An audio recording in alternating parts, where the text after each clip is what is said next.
I didn't catch your name, by the way. John Finlay. Okay. I live up on English Settlement Road, Oh, okay. How far up? pretty far up. Before you get, not till we get to the dirt track or whatever, right? Yeah, Oh, up there? yeah, Okay. pretty much. I haven't been up there in a long time. It's beautiful Hi, country. Penny. Yeah, so I'm very lucky. I own a pretty big tract of land, Oh, okay. family owned, and all that. And I'm very lucky. And first, I want to express my appreciation for the thankless job that you guys do. Before you go any further, I want to. Are you Get this started? on camera? I just wanted to make sure. Just want to make sure it was started. Red light means it's going, right? Okay. All right. Proceed. I'm sorry. I And didn't- if you could mention their names, their full names. That's super sweet. I happen to be here tonight because I am downloading a whole bunch of pictures that I've saved, through the internet. Okay. Oh, okay. So my huge minor frustration is high-speed internet. Okay, so, I mean, hardly a day goes by when I don't hear that, oh, Vermont and the government is spending millions of dollars to, spread fiber optic cable up into the hinterlands of Vermont, and yet I live right up here. And, my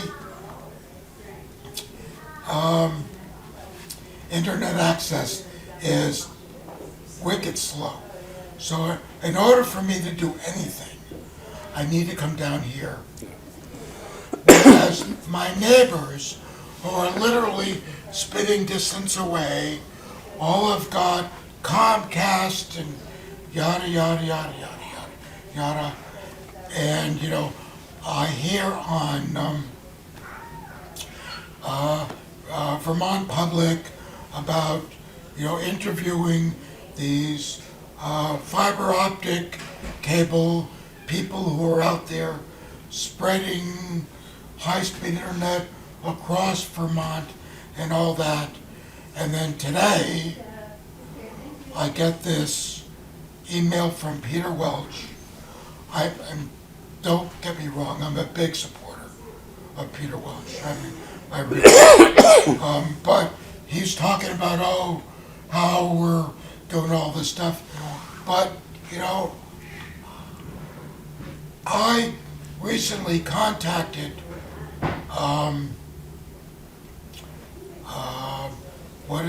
the cable company, Comcast. And in order to bring some kind of a line to my house will cost me $800. That's just the cable. That's not the monthly, and it's not like I'm in Booneyville. And I have, researched and researched and researched, and I mean, right now, I get DSL from Consolidated?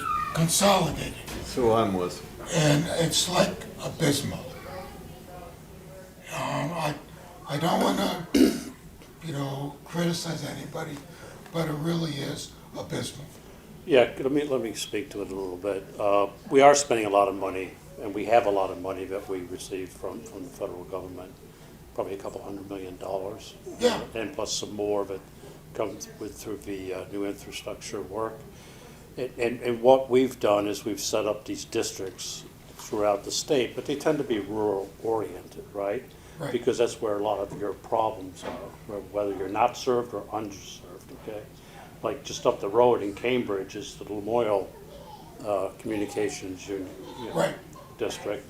But the last, and so I'm with you because I also have consolidated, had DSL, but I bit the bullet and brought fiber up to my house. Now that was not inexpensive, but I felt I needed to do it for a number of different reasons, Yeah. right?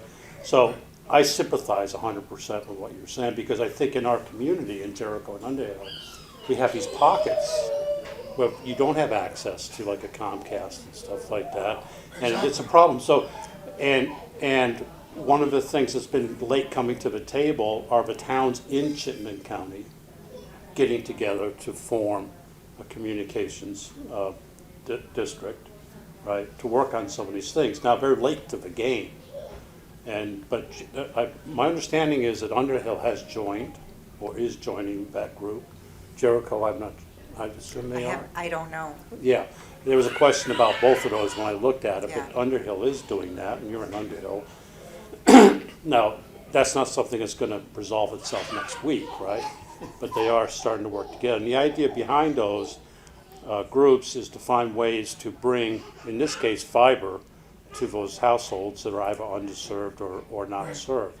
Now, if you're the only person on a big stretch of road at the very end, that may be problematic. I can see how that might be problematic and how long it might take for them to get to you, because it's not like the whole road that they're taking care of. I believe that there might be some money, some funds available for what's called line extensions. I've always seen it in the context of consolidated, in terms of doing that kind of thing, but I don't know why that may not be available for Comcast, where you can apply for grants to help subsidize the line extension, which is the physical piece of it. So if you want to, send me an email, and I'll take a look, see if I can find a point of contact for you. Trevor, were you in town many years ago when there was a group that got together and was looking at, I think it was Underhill and Jericho. I don't know if Cambridge was in it.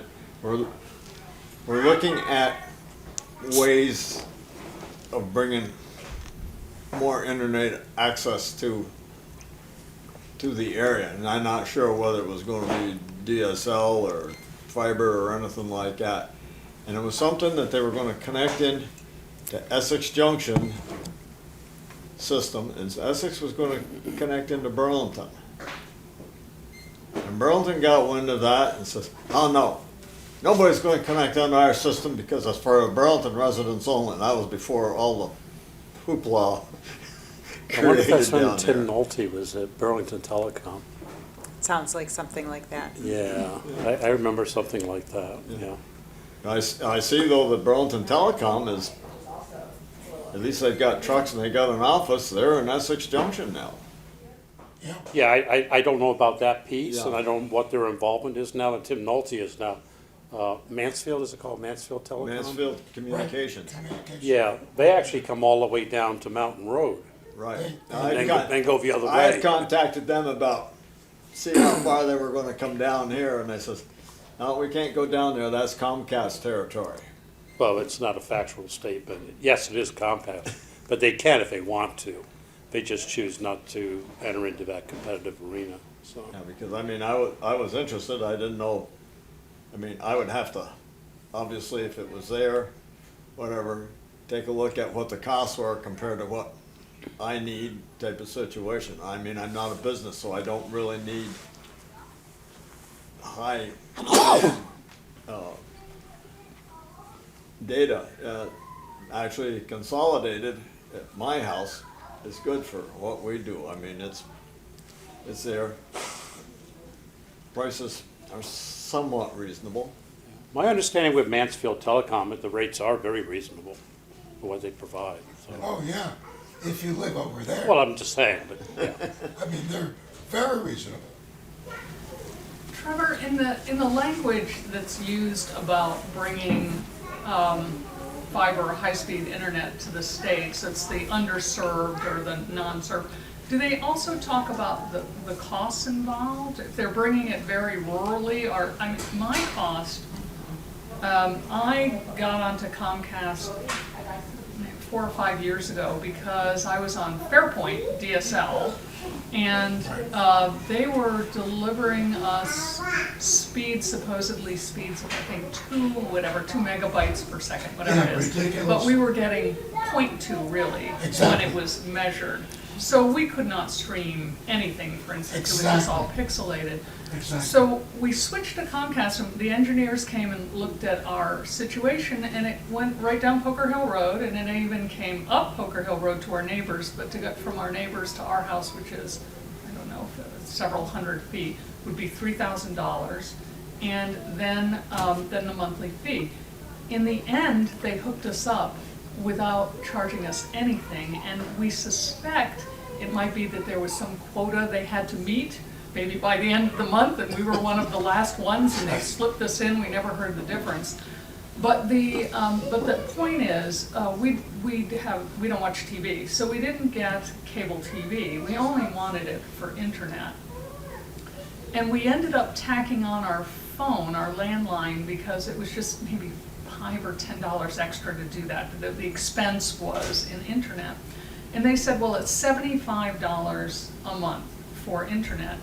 We were paying $75 a month to Fairpoint for DSL. So we thought, okay, 75 plus we get our phone in there, it's basically the same thing. But how long is it $75?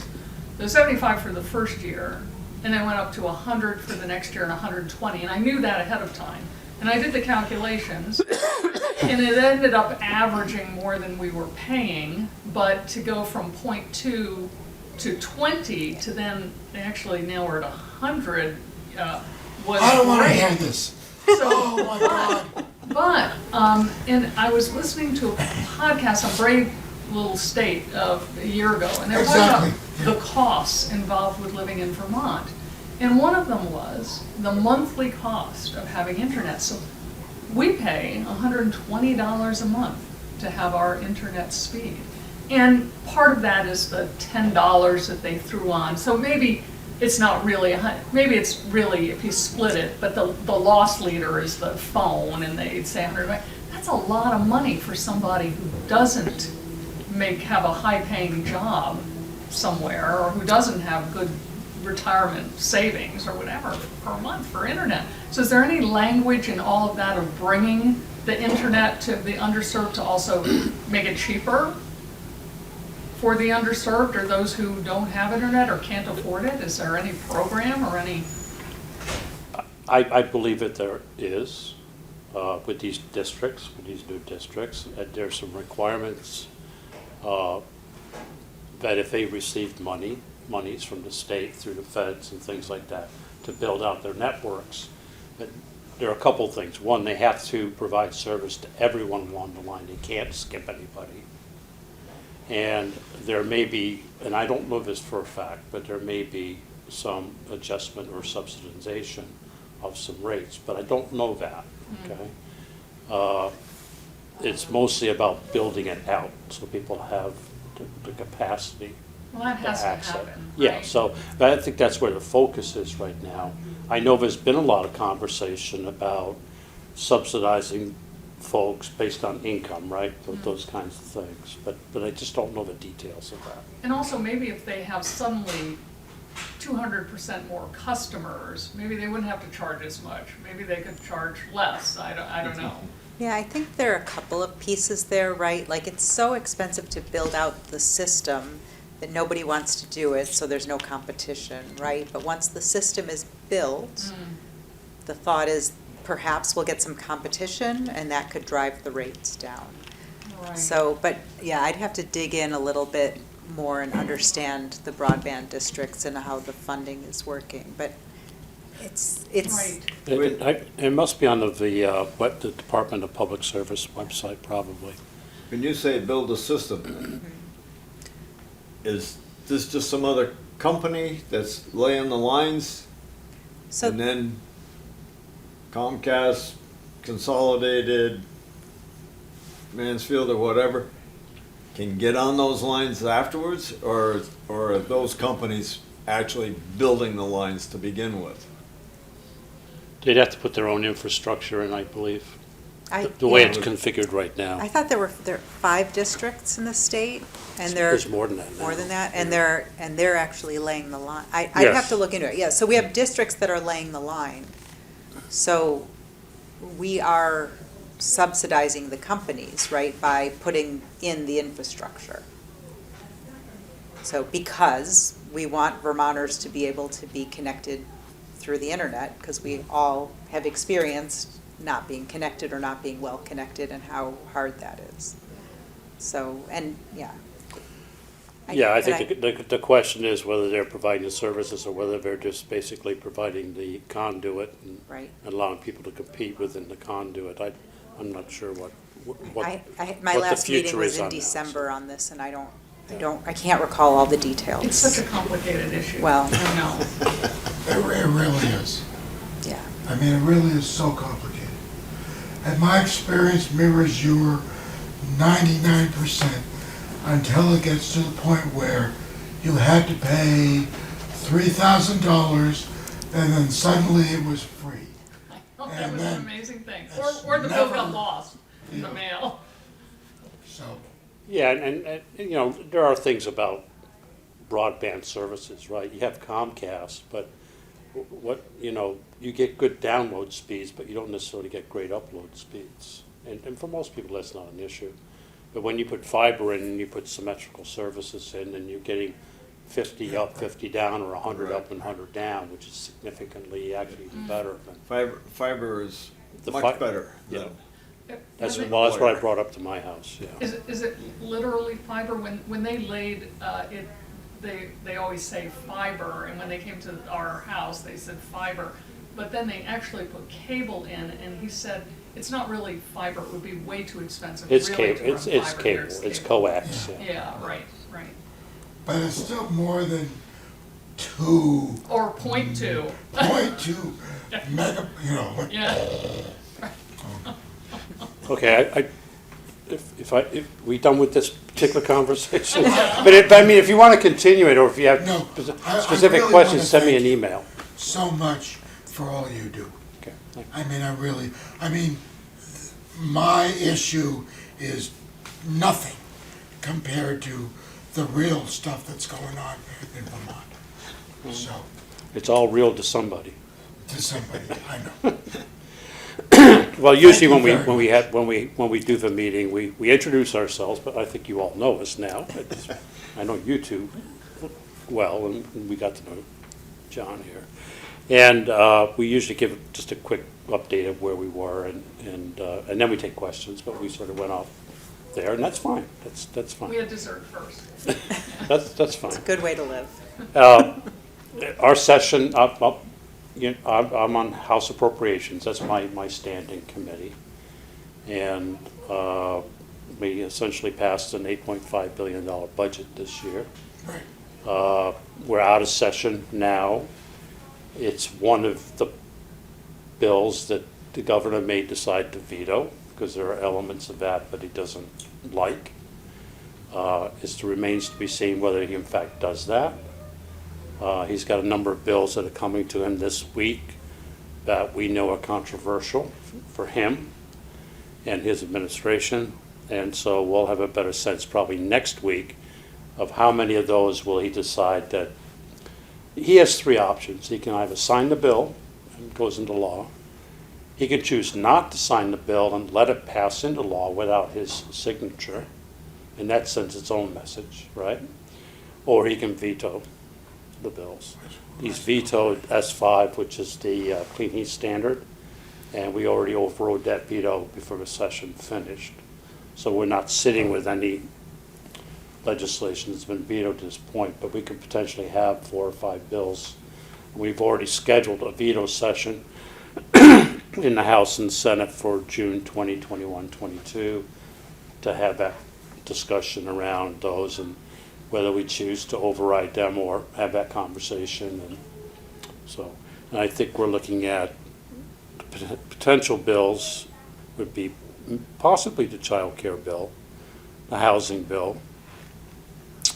230, which is the guns bill, which is the waiting Suicide. period. Yeah. That's 230. And I'm thinking what else. I know he doesn't like H126 much either, which is the biodiversity bill, the 30 by 30, 50/50. Yep. That's a smaller piece, but Yep. so I can't think of anything else right now. He already, the bottle bill, did he sign? Yeah, the bottle bill's another one that might happen. But again, I think he's in a place where he doesn't necessarily want to do all of that. So he may prioritize the kinds of things that he wants to do. So if he vetoes it, Trevor, Which, if he vetoes any bill. yeah, And you have the votes, the population to override, it's not an automatic overriding, you actually then look at his veto and say, do we want to override this or not? we can choose not to try to override his veto. Okay. Chances are that if we pass the bill, then we probably want to override his veto. Okay. But again, every bill, you know, from a leadership standpoint, if someone's looking at it, like the speaker and those folks, what were the votes when it did pass? Because it's a majority vote. Thank you very much. Oh, thank you, take care. Again, thank But you in order to very override a much. veto, you need 2/3. Oh, yeah, oh, So, right, so, right. so there's a lot of vote counting that goes see. on. We won't go to the floor with an override unless we have the votes, although that didn't work out well last year. Well, We thought we had it, but we were one short. That was on the clean heat standard. So we don't really know. The budget's very problematic. You know, because we have a group of folks, if you've been following what's been happening with housing, particularly the hotel motel problem and challenges we have there, where that program is coming to an end, in part the end of this month and the rest of it the end of June, where you have like 2,800 Vermonters in that program right now that are going to have to find some other option, okay? Certainly, there are probably a percentage of those folks that will find options and where they can stay and where they can go. We don't have any shelter space. We've been pressuring the administration for the last couple of years to come up with a plan, a comprehensive plan on how we're going to do transition this. Failed to do that. But people will say, well, you know, legislature, why didn't you do that? I think we tried to do that. We tried to work with the administration on it, to no avail. They don't want the program. There's no conversation, really. But what we have is a group of folks, and I'll say it, progressives, and a handful of Democrats in our caucus that are threatening not to vote for the budget and the override because we're not adequately, in their minds, not adequately addressing that particular issue, okay? Don't know how that's all gonna come out. I'm sure there's a lot of conversation and things that are happening. In fact, we have put over $200 million in our budget for FY24 for housing, over $100 million for affordable housing, those kinds of things, but also $100 million or more into general assistance and working with folks that are homeless and what have you. So there's money there. We're just not funding the hotel motel program going forward because we believe that there's some issues with that. So anyway, if they choose to stay together as a group, and let's say the governor vetoes the budget, we don't have the votes to override the veto, okay? Right, based on the way the budget passed right. the first time. Yeah, because it was less than 100 votes, with the other group saying no to it. So it's in a way, it's like the governor saying, no, you put too much money in the budget for that, but this group is saying, no, you haven't put enough money in the budget for that. Exactly. So, all right. That's one way of looking at it, yes. And so, of course, if that happens, we're not quite sure where we go from there. One of the things, obviously, we're funding a lot of activity and programming beyond this one demand that's over here. And I'm not minimizing that demand. I think that's a very important issue that needs to get addressed, right? But we're gonna deep six everything else for that. My opinion, I'll speak for myself. And it'll be interesting what, my opinion, be interesting to see what the governor chooses to do, because there is money in the budget right now. We have new federal funds in the federal infrastructure bill and the Inflation Reduction Act that requires state match dollars. The money that's come before that did not require state match. It was, here you go, some requirements about how you spend it, but we didn't have to match the dollars, but we do. And we're talking significant dollars here now, probably $1 billion in total, right? And typically it's 10 or 20% kind of match. So these are not insignificant dollars. And we set aside money in the budget for at least FY25 to match and pull down federal dollars, right? We didn't do it for future years yet, but we did it for there. So there's a chunk of money there. And it is conceivable that if we might go back to the budget and take that money and put it towards the hotel motel. I'm just saying. Which I can see if a governor looking at that and say, well, I don't want that to happen. and he might actually let the budget go into effect without a signature. That's sort of where I'm going with this. Yeah. So it will be interesting to see what the dynamic will end up being as we move forward on this. You've been in this much longer than I have, so I like hearing your perspective on it. On this housing that that the bill is talking about, what type of housing? Is there a specific gender? Is it something like Williston or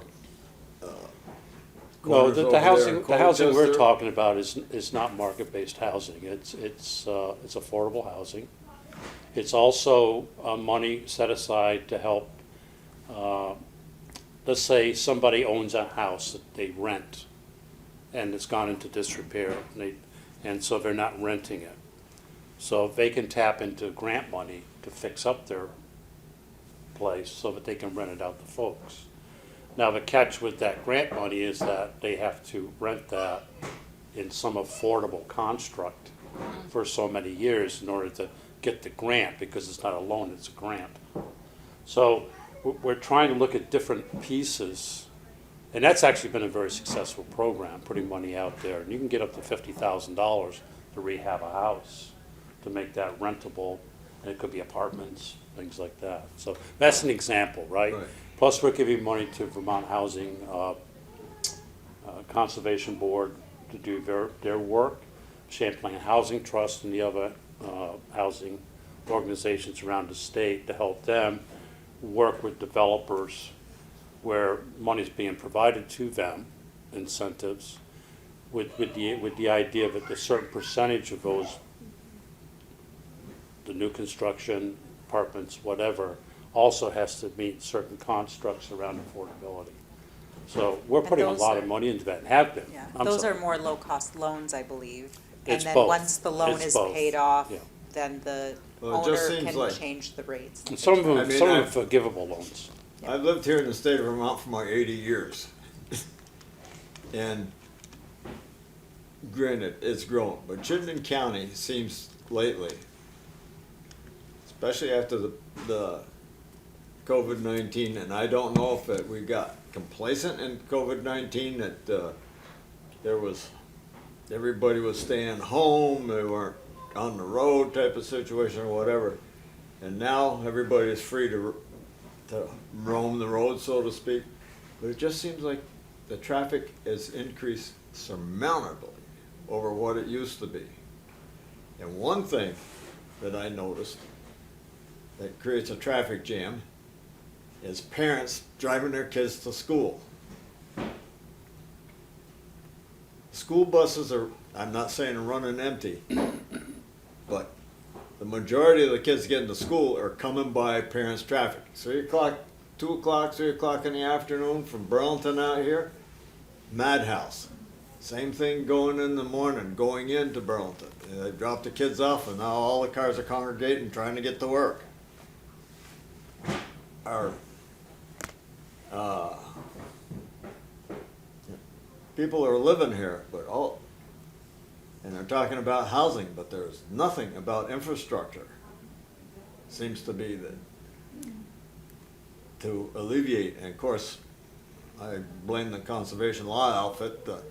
They're putting their squawks and lawsuits and everything else on the circumventual highway.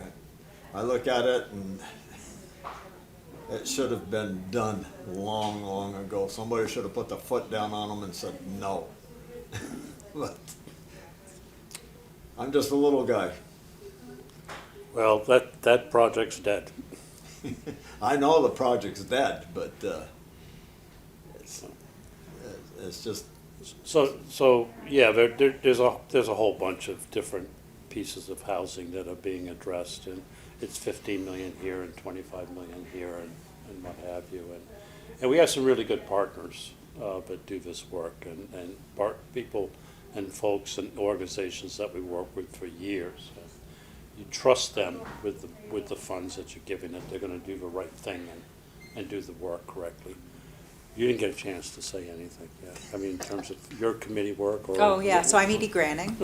I'm brand new in the House. I started in January, or before that, but whenever. I was elected in November. I serve on Commerce and Economic Development, and so I've been actually hearing from some of these housing developers who are coming in and sharing, what they've done to build the economy and to build more opportunities for folks. Mostly the housing committee hears from them, but they come and talk to us too because, it's better, it grows the economy, right? Right now, the biggest hardship for Vermont is that we have about 24,000 open jobs and not enough people to fill them. Because not enough housing. Because not enough housing. So it's all interconnected. And then the housing, I'm sure it's challenging to get housing built because we don't have enough tradespeople to build the housing. Yeah, there's a lot of, Yeah, definitely workforce development, child care is another piece Yeah. that plugs into all of that, so. so there is a there's a lot of bill. things that intertwine. Yeah, I mean, there's a bill S-100 that went to the governor that will, should make it easier to build in city centers in certain areas. Right. Act 250, I think, has been Suspended. either lessened or suspended for certain types of sizes of projects. For There's certain been- areas, for Okay. 3 years, yeah. There is some modifications Yeah. that have been made, that have been agreed to with the environmentalists and, And that has been agreed to, that's all smoothed well, out if it now? passes, Okay. yeah. Right. I mean, Yeah, one of if the the governor things, signs it. think about Underhill, and I know you work on, DRB and the, yeah. right?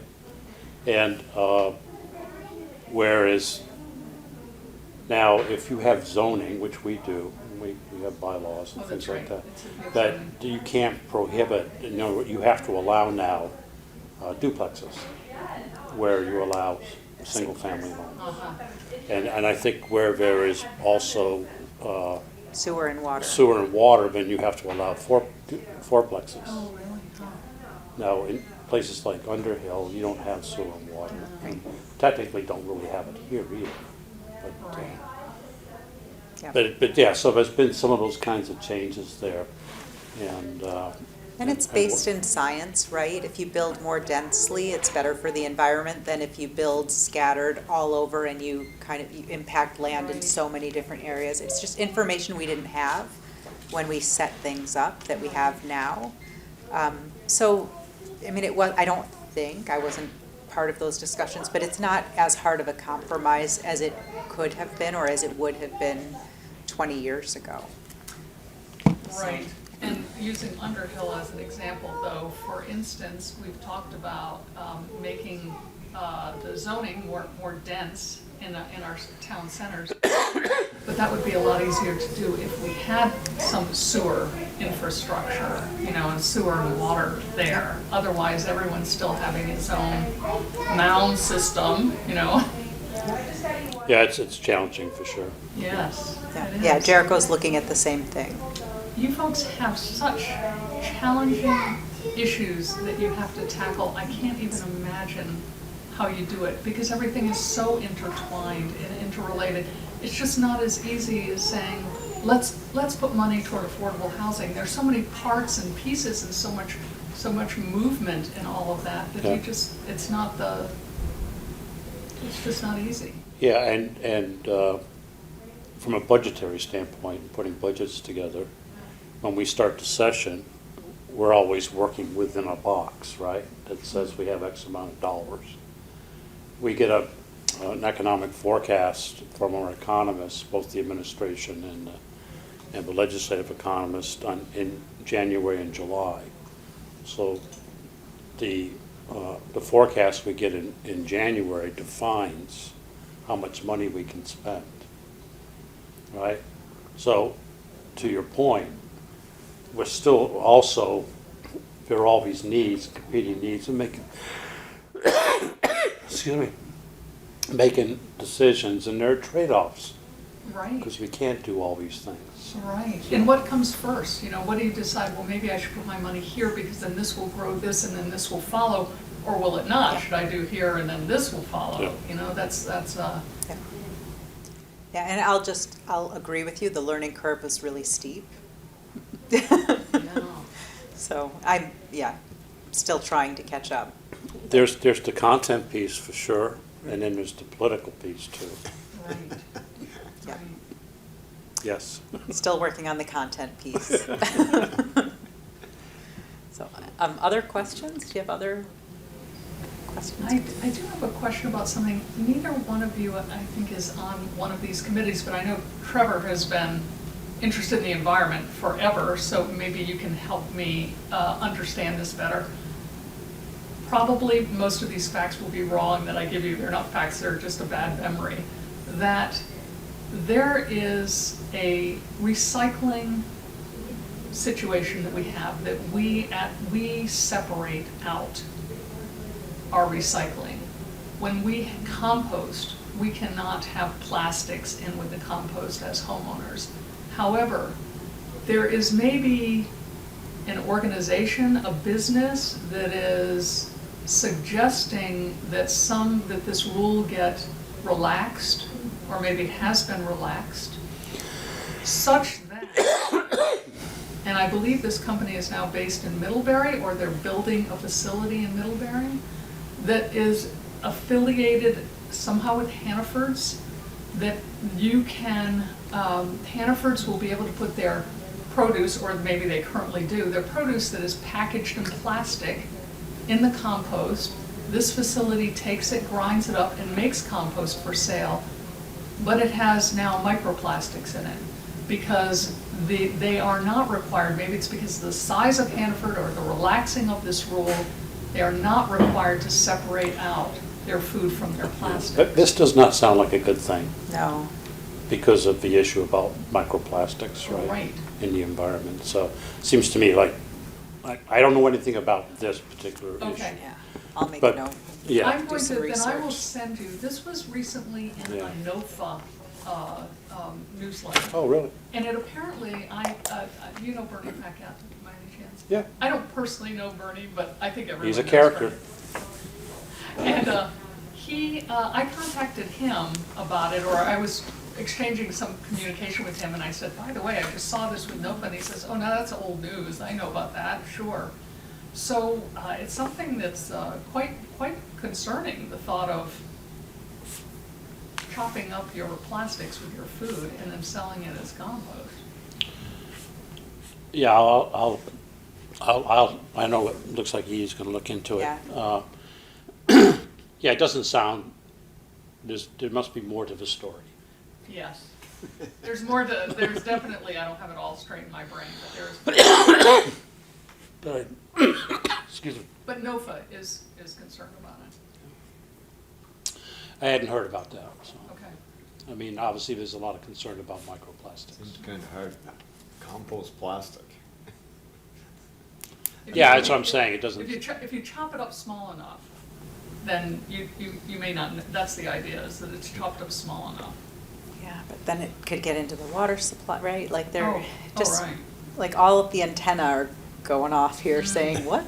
I gotta look into this and understand what really is happening, yeah. Okay, what else should I research?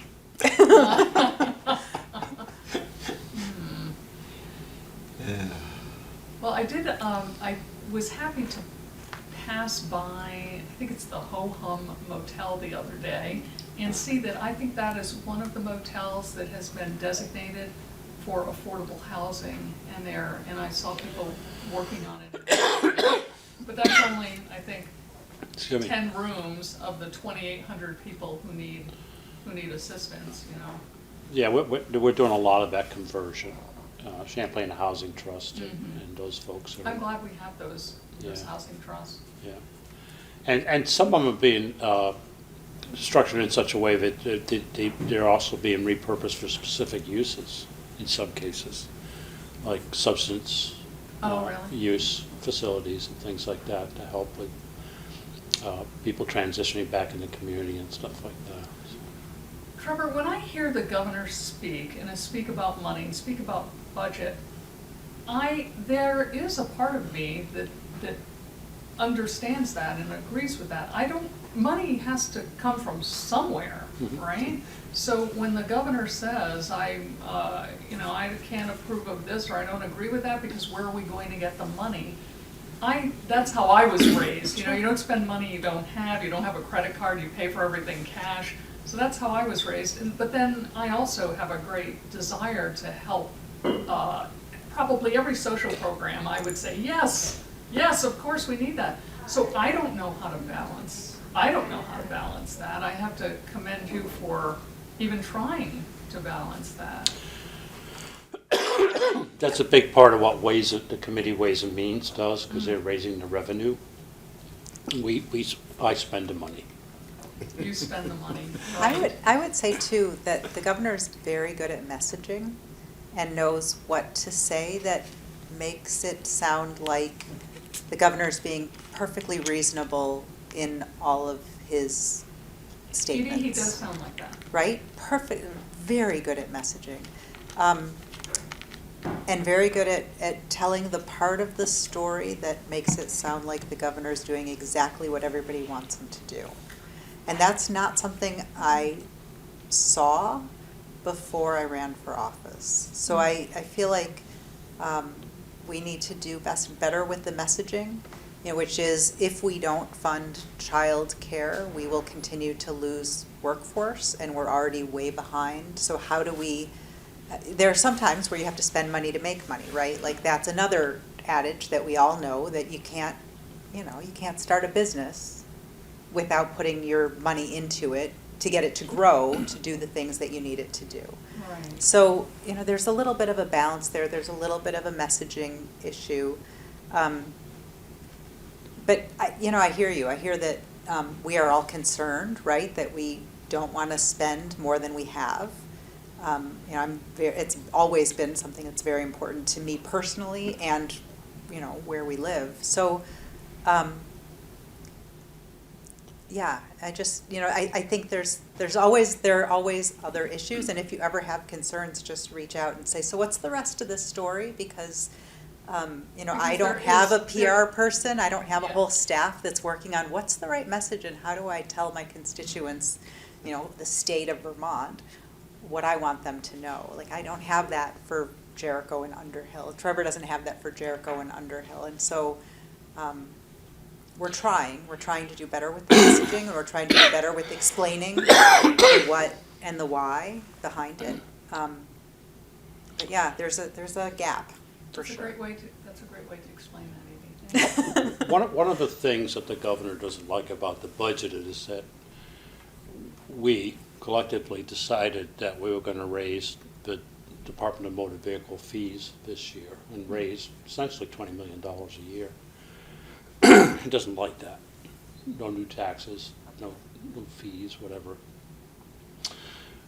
But there's always been an agreement between the parties and the administration and the legislature that on a rotating basis, there are fees attached to permitting in the environmental sector, there are fees in the DMV sector, there are fees in housing and other kinds of things, right? And it used to be that every 3 years, each one of these sectors would submit a fee bill to the legislature for review to account for increased costs, right? And that hasn't happened under this administration, 0.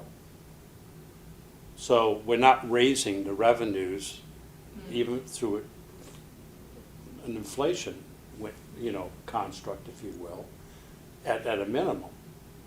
And yeah, we're asking for $20 million in DMV fees, and people, oh, that's so much money. But, well, you haven't raised them for like 9 years or whatever it is. I don't know what the exact number is now. Should have been doing it every 3 years, and we wouldn't be here.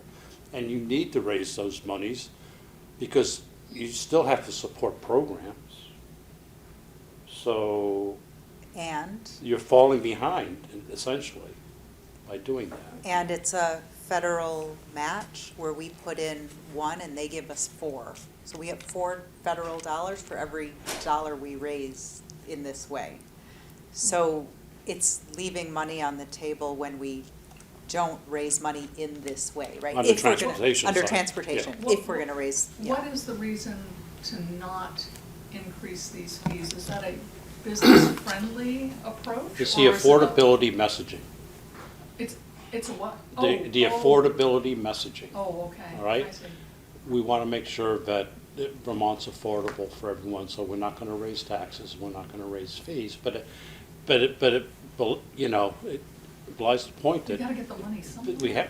we have to raise these. I mean, we'd have increased costs, Yeah. Right. so.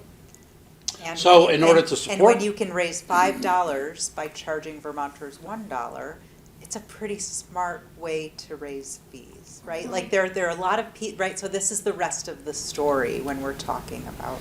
But I suppose you also have to balance who, is it impacting people who can afford to pay those fees, or is there a downside? Is it going to be detrimental? I think with motor vehicles, it makes sense. If you can afford a motor vehicle, you could afford the more fees, I would think. I think, usually some of these fees are go to businesses, right, not to folks, individual folk, but certainly a lot of Right. DMV fees would be individual. I get Right, that. right. And with the DMV fees, that's more a transportation Yeah. committee issue. But the rest of the fee structure tends to be a ways and means issue. And those are the kinds of things that they look at, right? If they were getting a fee bill from the governor for environmental permitting or whatever the case may be, although a lot of that, well, anyway, they would be looking at that through the lens of, is it a progressive kind of thing, or are certain sectors of a community more impacted by it than others? I mean, that's something that they Right, should be that you look doing, at. and that we do Okay. that. So it's not a perfect system, but I think that gets taken into account. Well, and I'll just, if you're looking at a $28 fee that's going to $36 or something along those lines, $34, right? So you're paying $6 or $8 extra dollars every couple of years. Right. It's not it's a lot of That's people, not a deal breaker. everybody has to do it because we all have to renew our licenses or renew our registration or, whatever the fee happens to be. But everybody doesn't have to do it every month or every day or every week, right? So it's pretty spread broadly. Yeah, right. I would love your idea, I'm sorry, I don't want to hog, I keep looking over you to see, well, do you have any more questions? Because I could just, and I know you folks need to go, but I have a question about this idea. This just popped in my head. I was listening to a radio show the other day, and it was about children who are victims of mass shooting these days. School kids are so so stressed by just even going to school, and then there are the victims who are actually in the places of mass shootings, and they were talking about how much support kids need these days, emotional support, and then beyond that, support for those children who find themselves in these situations, who are scarred for life, and how they're just not getting the support. And so the people they were interviewing were saying, this is not going to change. We're not going to change the gun laws, so we need to put more money and more time and energy towards supporting the students. Sure, a solution could be change the gun laws, but it's not going to happen, so we need to. Could we, and this is just, could we put a tax or fee on guns? Seems like a very odd thing to do, to say, well, if you're going to buy a gun, you have to pay a fee to pay for the health of the victims of your gun, theoretical victims of your gun. Could we do something like that, or is that not possible because guns would be cheaper on the black market, so that sort of thing wouldn't work? But that as an idea, and I'm not really specifically so much talking about guns, but the idea of putting a fee on something just prompted me to think about that. The fee on something for potential damage. It's sort of an impact fee, right? Could you put an impact fee Like we do on- with cigarettes? Like we do with, right, Well- yes, right. Well, with cannabis too now, Cannabis. where there's money that Gasoline. a certain amount of money has to go into prevention and things like that. Yeah, So, okay. so I get your point. Is there a time when you just can't do that, or it's just too much? You can't put too many fees on, because then people get around the fees some other way through a course. black market or a. Yeah, I mean, there are always, right, there are always limitations. You always have to weigh, the change that you make and all of that. I mean, this isn't a legislative, Well, that would have concept to, that that would I've have to had be federal. It would have to Well, be federal. But there is money right now, there are taxes and fees on the purchase of guns, firearms, fishing tackle, things like that go to environmental causes. Okay. So that money gets collected, it's a federal tax.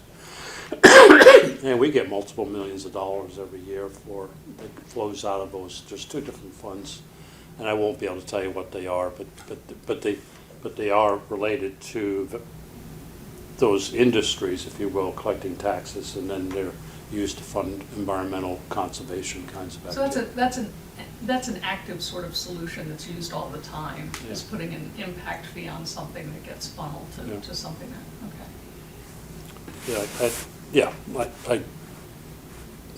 Yeah, okay. I think that's a difficult one, but Somebody's committee down the road. Well, those are the only things I have to ask. you have any, is anybody online, Moth? Is there any Nobody showed questions? up. Okay. And all do- right, we can close up shop. Yeah. I'm good with that. Thank you for always being your here. time. We really appreciate it. Really Thank appreciate all the time. Thank you for coming. So, it's good to see folks in person. All right, thank you. That's it. Thank you.